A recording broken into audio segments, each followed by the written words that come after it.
Bienvenidos a un nuevo programa de Estado de SATS, hoy para hablar de Bolivia. Bolivia ha estado en todos los portales, en televisoras, en todos los medios de comunicación, porque sorprendió la salida de Evo Morales, la renuncia de Evo Morales. Y bueno, para eso tenemos a nuestros amigos Jorge Olivera, a Fernando Damaso, y por supuesto le toca iniciar a Fernando, que es quien arranca con los análisis. Gracias, Fernando. Hay dos situaciones que en este momento está manejando la izquierda, y es que en Bolivia lo que hubo fue un golpe de Estado, y en segundo lugar planteando que el programa económico de Evo fue exitoso. Debemos comenzar por desmontar un poco estos planteamientos. En primer lugar, en Bolivia lo que hubo fue una insurrección popular. El pueblo boliviano, ante una serie de situaciones que se fueron degradando, pues comenzó a manifestarse. Y estas manifestaciones, que al principio fueron permitidas por la policía, hay que tener en cuenta que en Bolivia la policía es departamental, la policía después se incorporó y al final el ejército declaró que no iba a intervenir y por lo tanto prácticamente Evo se quedó sin recursos para enfrentarla. Esta situación se detona con el fraude electoral. El fraude electoral es el que detona esta situación. Ahora, esta situación existía, venía produciéndose prácticamente desde el año 2014. Hay que tener en cuenta que Bolivia depende el 70% de su economía de la exportación de hidrocarburos. Si en el año 16 Bolivia exportaba 900 millones de dólares en hidrocarburos, en el año 18 estaba exportando solamente 475 millones de dólares. Se había caído a la mitad la exportación de hidrocarburos. En segundo lugar, las reservas bolivianas, que eran de unos 15 mil millones de dólares, cayeron a 7 mil millones de dólares. O sea, cayeron a la mitad también.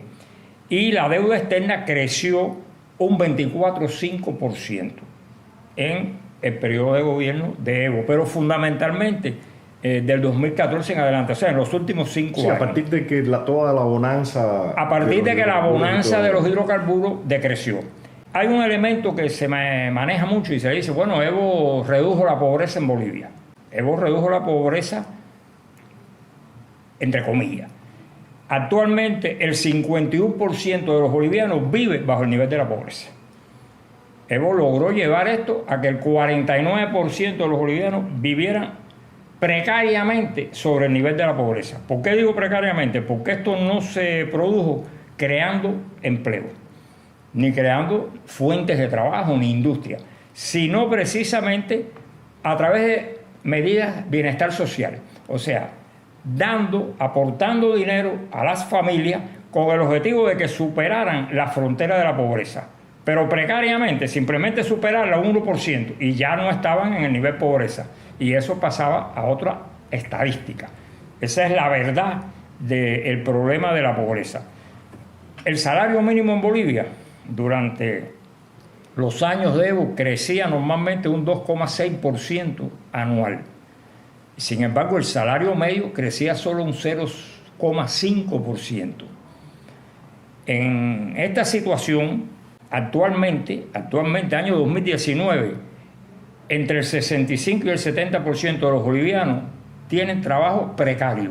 O sea, no es trabajo estable, viven de trabajo precario. Sí, lo que es conocido también como subempleo. Como es lo conocido como subempleo. Y hay un elemento muy interesante que es que ahora en el año 2019 debían jubilarse 15.000 maestros bolivianos y no pasaron a jubilación porque la cantidad de dinero que le dan por las jubilaciones no es suficiente para mantener el nivel de vida. Y por lo tanto son personas que ya llegaron a la edad de jubilación, pero no se jubilan. O sea, estos son elementos que te dan que no es tan bonito. Sí, pero de alguna forma, en ese sentido, Fernando, fue parte también de lo que se trató de vender en Ecuador. Recordemos que cuando la famosa Revolución Ciudadana Correa vendía que había sido todo un éxito su administración.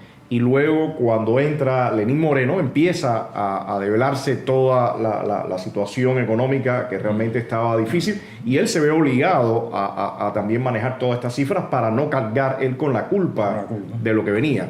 Hay un elemento que es que en realidad el costo de la seguridad social aumentó un 38% con relación al costo estable que había para los planes estos que él tenía de eliminar la pobreza. Y hay otro elemento del cual no se habla y que es importante. Durante los 13 años de Evo Morales, la inmigración boliviana creció un 45%. Si la cantidad de migrantes que había en el extranjero, más las remesas que enviaban, representaban $357 por persona, teniendo en cuenta la cantidad de personas y la cantidad de dinero que entraba, o sea, haciendo la división. En el año 19 ya eran 2.700 y pico. Representa prácticamente el 4,7% del Producto Interno Bruto de Bolivia. Si todo esto lo resumimos, vemos que el experimento económico de Evo realmente no fue tan exitoso, porque se basa en dos elementos: la precariedad en los empleos y sostener mediante la bonanza económica una situación en la cual... Sí, asistencia social. Era asistencia social, prácticamente lo que hizo, y movilizó esa asistencia social. Cuando esa asistencia social se va resquebrajando porque no hay dinero, pues empiezan las manifestaciones y la actuación en contra, la cual se detona con diferentes hechos. Primero, no respetar el resultado del referéndum. Sí, ahí a partir de ese momento empieza la declinación total. Después vienen las elecciones. Aquello que hablamos, se produce el apagón de las 24 horas, donde hay una cantidad de votos que da la ventaja a la derecha, en este caso, al opositor, y sin embargo, cuando pasan las 24 horas, vota adelante. Es un fraude, eso está claro para todo el mundo. Claro, él sabía que tenía que ganar en primera vuelta, porque en la segunda perdía. Y ya el detonante final es cuando lo declaran presidente. El pueblo boliviano, la ciudadanía boliviana, no aceptó la nueva imposición y simplemente se lanzó a la calle. Yo quería mencionar, antes de que nos dieras tu opinión, Olivera, que realmente el caso boliviano difiere mucho de la situación que se tiene en Venezuela, por ejemplo. Y inmediatamente lo que vimos aparecer en muchos medios era, bueno, si ha pasado esto en Bolivia, ¿por qué no ocurre lo mismo en Venezuela? Porque realmente el desenlace ha sido bastante rápido.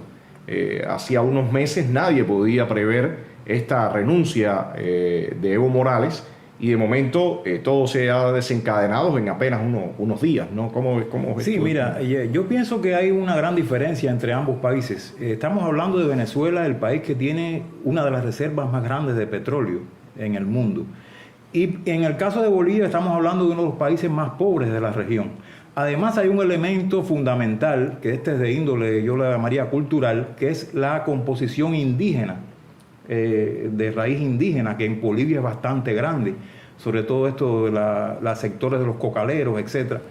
Y que precisamente esto cambia la perspectiva del análisis y no se puede traspolar lo que ocurre en un país con otro. Bolivia, como se sabe, es un país, como te decía, muy pobre dentro de este eje, llamémosle este eje bolivariano, donde participa Daniel Ortega, el régimen cubano, y era un eslabón débil. Lo que nadie esperaba era este resultado tan precipitado de Bolivia. No, a mí me llama, y no me llamó la atención, conociendo, de hecho, el nombre que Evo Morales le da al Estado, al país, es Estado Plurinacional de Bolivia. Lo cual evidentemente muestra que este país no tiene, por decirlo de alguna forma, la misma cohesión o la misma estructuración que tendría, por ejemplo, el mismo caso de Venezuela o Cuba o otros países, y por lo que se ve, ellos no lograron, sobre todo en el tema del ejército, quizás la policía y las estructuras sociales, ellos no lograron la penetración del partido de Evo Morales y la inteligencia, en este caso del castrista, de copar estas instituciones y a partir de eso ir armando instituciones a su medida, ¿no? Claro, yo pienso que Bolivia era un factor, digamos, como un relleno, digámosle, ¿no? El caso principal, el objetivo principal de la dictadura cubana era el control de Venezuela, que a la postre lo lograron gracias a la ascensión de la presidencia, que también la victoria de Chávez hay que vincularla con el apoyo desde La Habana. Estoy hablando de 1998, cuando él triunfa de manera holgada en las y sobre elecciones. todo después en el 2002, cuando fue el intento de sacarlo. En ese momento yo creo que el castrismo es cuando se afinca realmente en Venezuela, ¿no? Lo que yo pienso que es un elemento importante, porque como yo te decía, Bolivia era parte de este eje. La salida de Evo Morales, de la manera en que ha salido, valga la redundancia, prácticamente huyendo, y posiblemente si se hubiese quedado, lo hubiesen linchado, hubiese terminado tras las rejas por este fraude realmente notorio de esta manipulación de los votos, es un elemento importante desde el punto de vista psicológico, desde el punto de vista político, en esta izquierda de socialismo del siglo XXI. No, yo creo que ellos también vendían a Evo, era como el elemento ecológico, la Pachamama, como dicen ellos, en todo dentro de todos estos actores, se vendía muy fácil en Europa como el indígena que está en el poder. Y toda esta parte cultural, ¿no? Folclórica, yo diría. Sí, que estos otros tienen ya han ido adquiriendo la viva estampa del dictador totalitario el tirano, ¿no? Yo creo que cuando vayamos a comparar países, es importante tener presente, tú hablabas algo de eso, que Bolivia está formada por diferentes regiones indígenas, que son en definitiva los departamentos. Cochabamba es una cosa, La Paz es otra, Santa Cruz es otra, y cada uno tiene su característica y tiene sus intereses, y realmente a Evo le costó trabajo unir estos intereses, nunca lo logró unir, y por eso cuando uno analiza se da cuenta que las huelgas y las manifestaciones se producían unas tras otras. Cuando no era en Cochabamba se producía en La Paz, cuando no era en Santa Cruz. Siempre había una tensión en este gobierno. ¿Por qué? Porque son muchas etnias, no se produce la agrupación. Uniformarla. No se pueden uniformar. Y el otro elemento importante es que, por ejemplo, las policías son departamentales, o sea, responden a los departamentos. No es una policía unificada que se dirige desde La Paz. No, cada departamento tiene su policía y por eso actúan en interés de los departamentos, no en interés del MAS, o sea, del partido de Evo.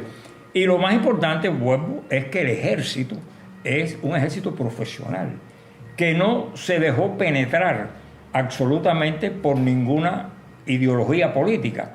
Y hay un elemento que yo me acordaba, cuando Evo asume la presidencia hace 13 años, él hace un acto erróneo, que es que empieza un poco que a elevar la figura del Che Guevara en Bolivia. Y me acuerdo que el ejército protestó por eso y dijo que cómo era posible que un presidente de Bolivia exaltara la figura de una persona que había matado a soldados bolivianos y a oficiales bolivianos que formaban parte del ejército. En ese sentido, Fernando, hay un hecho muy significativo, y es que cuando sale el ejército a sugerirle, porque de hecho se ha estado hablando, como tú bien decías, de un golpe de Estado y los militares, el canciller mexicano Marcelo Ebrard, que después vamos a entrar en el tema del papel que está jugando México, hablaba de que los militares, que era un golpe de Estado. Señores, la posición del jefe del ejército realmente fue como una dama, o sea, la forma en que se refirió, usó el término sugerir. Y a lo que iba, algo muy significativo es que estaba el Estado Mayor en pleno. O sea, no estamos hablando de que había una facción que apoyaba a Evo y otra facción que se había insubordinado. No. Estaba el ejército en pleno diciéndole a Evo Morales, usted le sugerimos que renuncie para acabar con esta situación dramática que se está dando, ¿no? Y de alguna forma sí estuvo claro que desde aquí, desde La Habana, el régimen cubano hizo todo lo que tuvo a su alcance para poder penetrar allá en las instituciones. Muestra de eso fue los individuos que ellos enviaron allá. Primero el embajador Rafael Dauzá, un hombre de experiencia para el régimen, en la inteligencia, y después alias El Gallo, Carlos Rafael Zamora, que se llama, que también ahora ha sido señalado desde varios medios de prensa como también un hombre bastante, 78 años tiene, o sea, una gente ya con una experiencia amplia en todo este trabajo, y sin embargo no lograron este objetivo, que era moldear esas instituciones para que respondieran, como en un momento como el que estamos viviendo ahora, respondieran a Evo Morales, ¿no? O sea, se deslindaron inmediatamente. Sí, le ha salido mal todo, y esto va a golpear en buena medida. Te hablaba del punto de vista psicológico y del punto de vista político, y los obliga a reestructurar las estrategias que tenían para crear un bloque de países afines en este sentido. Hay un elemento que es el gobierno mexicano, que es el gobierno un poco de más tendencia hacia la izquierda de Andrés Manuel López Obrador, que como se ha visto fue el que le extendió la mano el asilo. Y es un elemento también que entra dentro de este juego, pero con sus limitaciones. Estos van a tratar de llenar el vacío de Bolivia a través de Andrés Manuel López Obrador y la nueva presidencia de Argentina, que también es la presidencia que de hecho estuvo bastante activa Alberto Fernández en todos los movimientos que tuvo que hacer Evo Morales después, desde Bolivia para llegar nuevamente allá a México a través de la vida de viaje. Claro, yo pienso que no será nada fácil, porque estamos hablando en el caso argentino de que tiene serios problemas estructurales desde el punto de vista económico y financiero, y no creo que alcancen el compromiso ese que tenía Evo Morales, el compromiso ideológico, pero de alguna manera va a servir como balance en alguna medida estos ambos gobiernos, la persona Cristina Fernández con la fórmula esta peronista, y también el PRD en México. Esta nueva alianza política llamada Morena, que es también de una tendencia... Casi todos los militantes que tenías en el PRD ahora terminaron en esta nueva plataforma, ¿no? ¿Cómo ves tú Mira, hay un elemento aquí con relación a este vínculo entre México, Argentina, Evo Morales emigrado en México. Y es el siguiente: históricamente México siempre ha dado asilo político, tanto a la derecha como a la izquierda.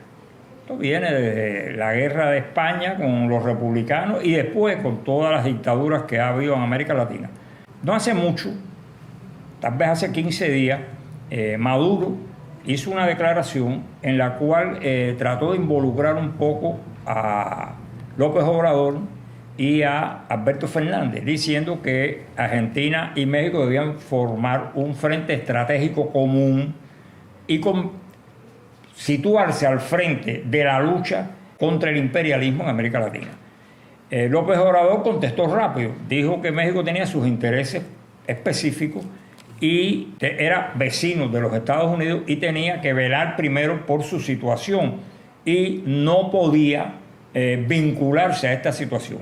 Y Alberto Fernández hizo una declaración muy interesante. Él dijo que el problema principal de Argentina era económico y que había que resolver la crítica situación económica que tenía Argentina antes de involucrarse en otro tipo de problema político. O sea, prácticamente le tiraron un cubo de agua fría a Maduro. Pero sin embargo, Fernando, ellos han conformado el Grupo de Puebla, sí, que de alguna forma está buscando ser la contraparte del Grupo de Lima. El Grupo de Lima, exactamente. O sea, que realmente en ese sentido quizás un poco más taimados y más sin hablar demasiado, pero sí están actuando.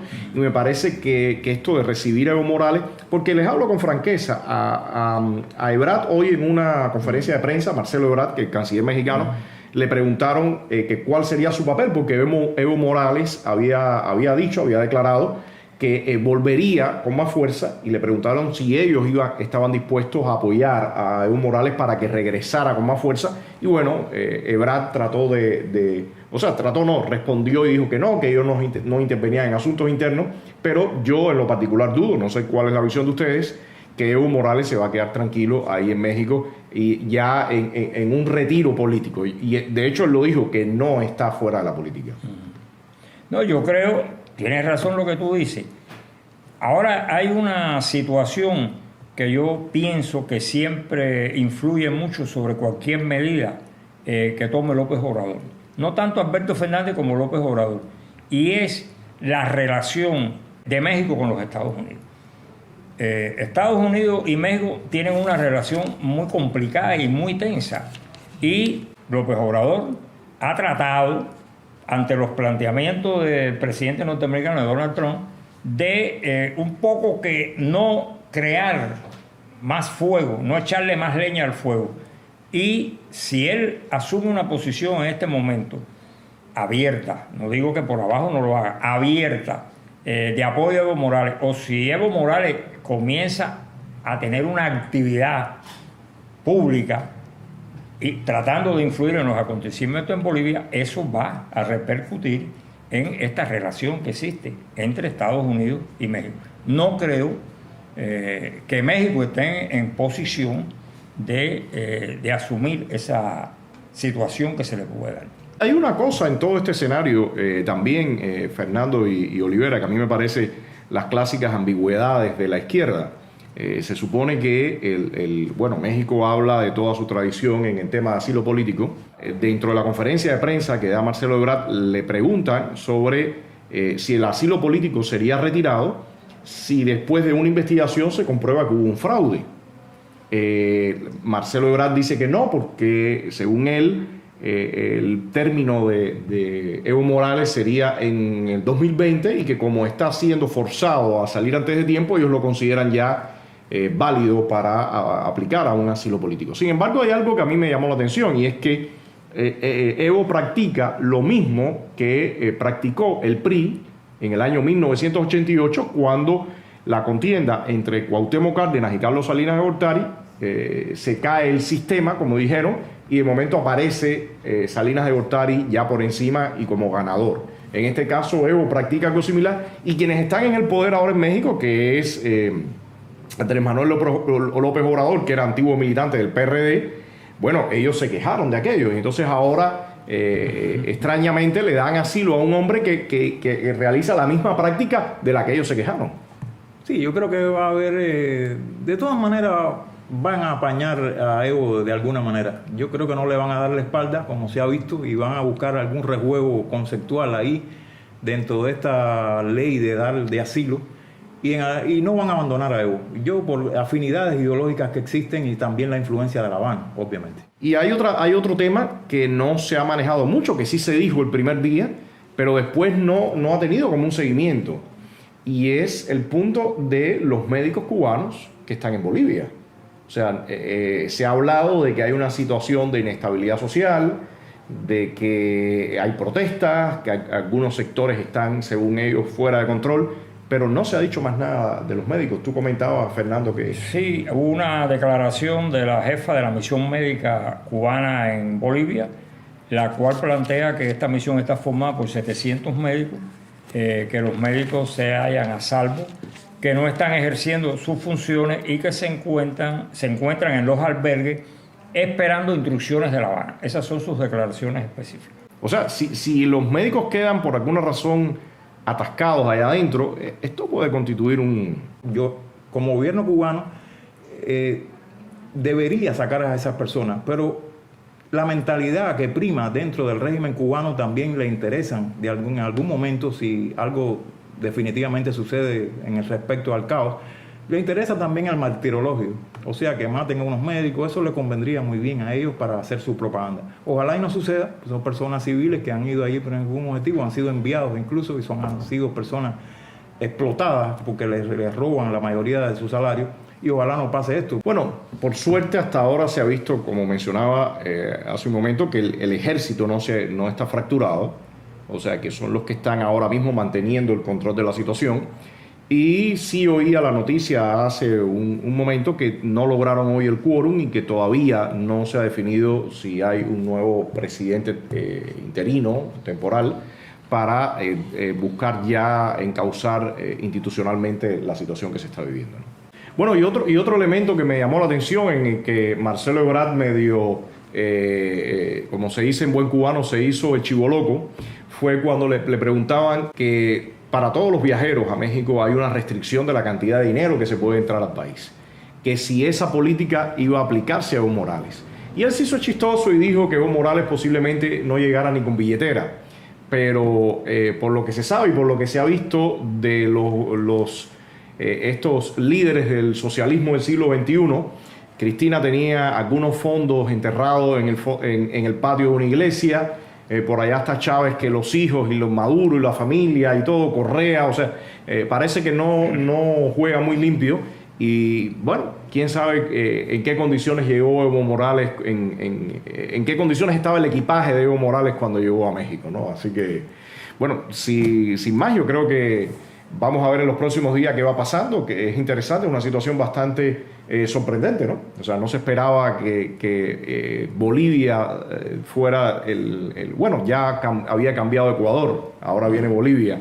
Todavía va quedando Nicaragua, nosotros, lamentablemente, y Venezuela. Así que vamos a ver qué ocurre en las próximas semanas. Bueno, muchas gracias y nos vemos en otro programa de Estado de SATS. Para apoyarnos puede visitar nuestra página estadodesats.com y desde allí realizar cualquier donación. Gracias.